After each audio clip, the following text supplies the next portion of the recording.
پہلے تو میں نے مسلمانوں کے اخلاق سنے تھے، اب تو میں نے دیکھ بھی لیے،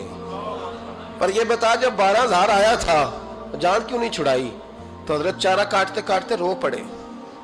فرمانے لگے تو نہیں نہ جانتا یہ بیٹیاں سانجی ہوتی ہیں، پتہ نہیں نا؟ میرے رسول پاک نے تو حاتم تائی کی بیٹی کے سر پہ کپڑا رکھ کے کہا تھا بیٹیاں برابر ہوتی ہیں، تو یہ نہیں پتا جب اس کی 6 بیٹیوں کی شادی ہوئی ہے میرے اندر روحانیت کتنی بڑی ہے۔ فرمایا پھر 12,000 آیا ہے تو 2-4 بچیاں پھر گئی ہیں، تو یہ نہیں پتا میں اندر سے راضی کتنا ہوں، میں تیری نوکری کرتا رہوں گا، پتہ نہیں اللہ کتنی بیٹیوں کو بیاہ دے گا۔ اتنا رویا وہ عیسائی کے پیروں میں بیٹھ گیا، کہنے لگا بابا میں نے تیری مخالفت کی ہے پر تیرے قریب آ کے پتہ چلا ہے کہ تو بہت اونچے اخلاق کا مالک ہے، اور اگر تیرا یہ مقام ہے تو تجھے اخلاق سکھانے والے محمد عربی کی شان کتنی ہوگی۔ ظالم کی بولیے جاتے نہیں لوگ جھوٹے گواہ بن کے،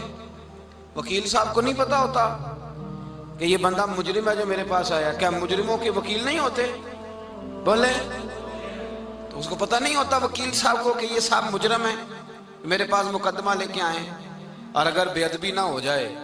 تو میرا خیال ہے قاضی عدالت کو بھی پتہ ہوتا ہے کہ مجرم کون ہے اور مظلوم۔ میرے نبی پاک صلی اللہ علیہ وسلم نے اس قدر زیادہ سختی فرمائی اس مسئلے میں، فرمایا جس کو پتا تھا کہ فلاں آدمی ظالم ہے، ظلم کر رہا، پھر وہ ظالم کا گواہ بنا یا اس نے ظالم کی مدد کی، کتنی کی؟ شارحین لکھتے ہیں چاہے اس نے ایک جملہ بول کے کی، چاہے ایک، سارے بولیے، چاہے ایک غریب کو اس نے ظلم کیا تو کہتے ہیں علاج یہ سی،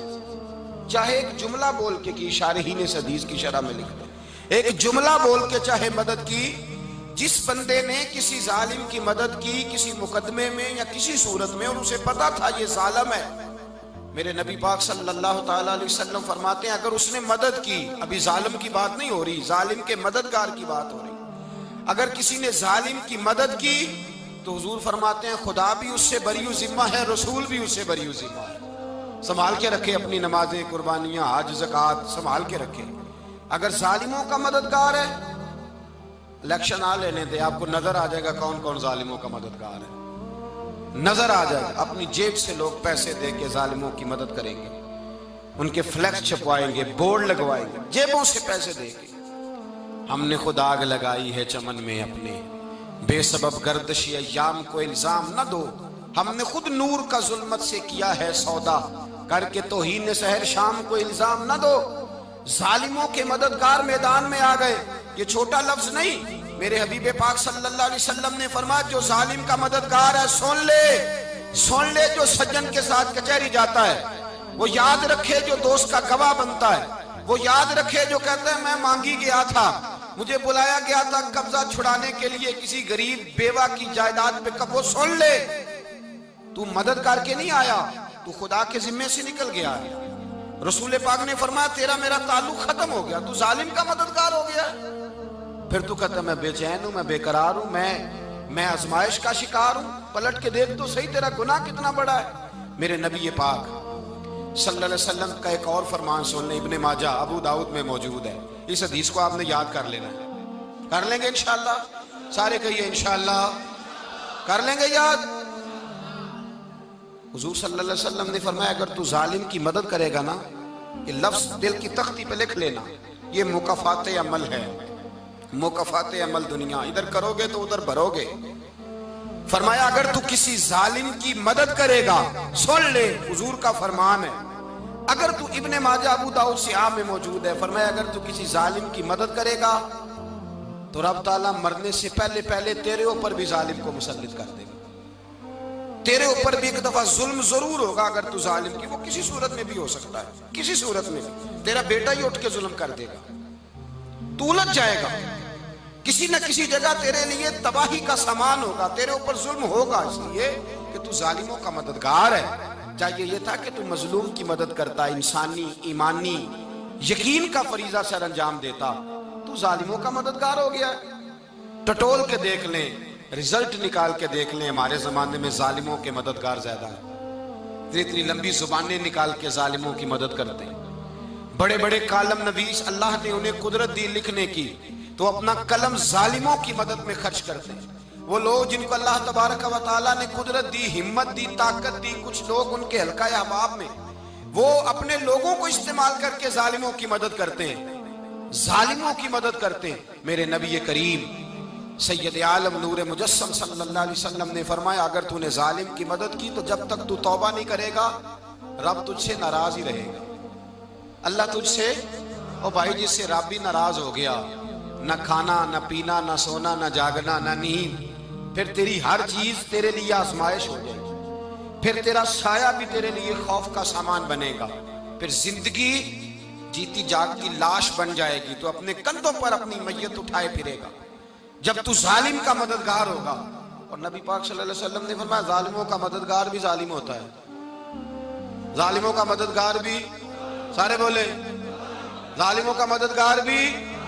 نہیں کو نہیں، آپ سارے نہیں بولے، ایک دفعہ بولے ظالموں کا مددگار بھی، پکی بات ہے، ظالموں کا مددگار بھی۔ اللہ اکبر، جس کا یارانہ ہو، جس کا دوستانہ ہو، جو کہے میں نے نا اس کو اوکھے ویلے کے لیے ظالم کو یاد رکھا ہوا ہے۔ کبھی مشکل میں رکھے نہیں ہوئے لوگوں نے ظالم دوست، کہتے ہیں میں نے رکھے ہوئے ہیں، بلکہ ہمارے دیہات میں تو کہتے ہیں میں نے بازو بنائے ہوئے ہیں۔ کس کو بازو بنا لیا؟ ظالم بھی کبھی بازو ہوتا ہے، جو ظلم کی تلوار لیے میدان میں کھڑا ہے۔ قارون، حامان، فرعون، نمرود کا حال نہیں لوگوں نے دیکھا؟ اپنے زمانے میں آپ نے کتنے لوگ نہیں دیکھے جن کے سائے سے، آواز سے لوگ کانپتے تھے؟ پھر پولیس کی گاڑیوں میں وہ اس طرح مردہ پڑے کہ دنیا نے تماشا دیکھا ان کا۔ یہ رنگ ہم نے دیکھے نہیں اپنے آنکھوں سے۔ فرمایا ظالم کا مددگار بھی، جو کار میں بٹھا کے لے کے گیا وہ بھی ظالم، جس نے چائے پلائی وہ بھی، جس شخص نے کھانا کھلایا وہ بھی، جو کچہری تک ساتھ گیا وہ بھی، جس نے فلیکس کے نیچے، بڑے شرابی کے نیچے چھوٹی اپنی فوٹو لگائی وہ بھی، جو ووٹ کی پرچی ڈالنے گیا وہ بھی۔ کہہ دینا باہر نکل کے کہ حضرت صاحب نے سیاسی تقریر کی ہے، کہہ دینا، پر بات تو سچی ہے نا۔ خو کرے ہم تو سے تھوڑا سا گلا بھی سن لے، خو کرے ہم تو سے تھوڑا سا بھی گلا۔ امام مالک کے پاس ایک بندہ آیا، اس نے کہا حضور میں درزی ہوں، ایک ظالم بادشاہ مجھ سے کپڑے سلواتا ہے، میں تو ظالموں کا مددگار نہیں نا۔ ایک ظالم بادشاہ مجھ سے، حضور میں تو مددگار نہیں نا ظالموں کا۔ جو فرمایا ظالموں کا مددگار بھی ظالم ہوتا ہے، تو کپڑے لے کے آتا ہے میں سی کے دے دیتا ہوں، ذمہ داری نہیں۔ یہ ایک آدمی دکاندار ہے، اس سے کوئی بندہ چیز خریدنے آئے گا تو تھوڑی کہے گا میں نے نہیں دینی، تو دے گا۔ کوئی بندہ اگر کسی شخص سے کوئی کام کہتا ہے جو اس کی فیلڈ ہے، اس کا شعبہ ہے، اس کا معاش کا وہ سلسلہ ہے، کہتے ہیں یا رسول اللہ صلی اللہ علیہ وسلم ظالموں کا مددگار بھی ظالم، حضور نے فرما دیا۔ تو امام مالک سے بندے نے مسئلہ پوچھا، دل کی تختی پہ لکھنے والی باتیں ہیں، کہا حضور میں درزی ہوں، ظالم کپڑے سلواتے ہیں، میں تو مددگار نہیں نا۔ امام صاحب کہنے لگے نہیں، مددگار تو وہ ہوگا جو تجھے سوئی دھاگا فراہم کرے گا، تو پورے کپڑے سی کے دیتا ہے، تو خود بہت بڑا ظالم ہے، تو پورے سوٹ سی کے دیتا ہے، تو بہت بڑا ظالم خود ہے۔ مددگار تو وہ ہوگا جو تجھے دھاگا دے گا، جو تجھے بٹن دے گا، جو تجھے نلکی دے گا۔ جو ظالم سے اتنی نفرت، ظلم کر کے بندہ ہے، یہاں تو ہمارے زمانے میں ہیرو بن جاتے ہیں لوگ، ظالم ہیرو ہے، لوگ اس سے ڈرتے پھرتے ہیں، گھومتے پھرتے ہیں، اور بہت سارے کم مزاج لوگ اس کے پیچھے ہاتھ باندھ کے پھرتے ہیں۔ ظالموں کی مدد کرنا، ظالموں کے ساتھ رہنا، یہ ظلم ہے، ظلم، یہ زیادتی ہے۔ میرے نبی پاک صلی اللہ تعالی علیہ وآلہ وسلم نے ارشاد فرمایا، یاد رکھو رب فرماتا ہے میں مظلوم کی مدد ضرور کروں گا، چاہے جلدی کروں چاہے دیر سے کروں، میں مظلوم کی مدد۔ اور حضور صلی اللہ علیہ وسلم نے فرمایا ہے، حضرت معاذ بن جبل کہتے ہیں حضور نے مجھے یمن کا گورنر بنایا، جب میں جانے لگا نا تو حضور نے بڑی نصیحتیں کی، بخاری میں موجود ہے، فرماتے ہیں جب میں پلٹنے لگا تو میرے رسول نے فرمایا معاذ ایک منٹ ٹھہر جا، ایک بات میری یاد رکھنا، اس کو نہ بھولنا۔ کہا حضور کیا؟ فرمایا دیکھنا کسی پہ ظلم نہ کر بیٹھنا، کہیں تجھ سے زیادتی نہ ہو جائے۔ محبوبہ پھر حضور نے فرمایا سن میرے معاذ، میں تجھے گورنر بنا رہا ہوں، زیادتی نہ کر بیٹھنا۔ یا رسول اللہ صلی اللہ علیہ وسلم کیا ہوتا ہے؟ تو میرے کریم نے فرمایا جب مظلوم دعا کے لیے ہاتھ اٹھاتا ہے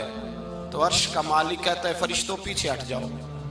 عرش کا مالک کہتا ہے فرشتوں پیچھے ہٹ جاؤ، دروازے کھول دو،